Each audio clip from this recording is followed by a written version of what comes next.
două metode de un reglaj de antenă satelit diferite, făcute cu ajutorul unui decodor Xeobox.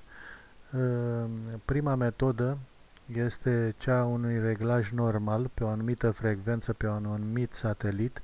Cu ajutorul butonului albastru facem în așa fel încât barele de semnal să fie mult mai vizibile, după cum se vede, și cu ajutorul butonului roșu din telecomandă activăm bipul sonor.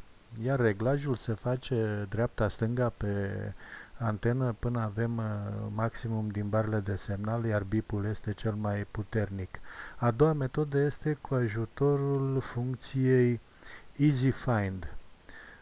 Am mai vorbit despre această metodă. Easy Find LNB, buton verde, activăm cu yes sau oui sau da această funcționalitate prin care receptorul va comunica cu un LNB special care are 3 LED-uri deasupra, iar în momentul când LED-ul este verde, suntem siguri că suntem pe frecvența căutată și pe satelitul dorit.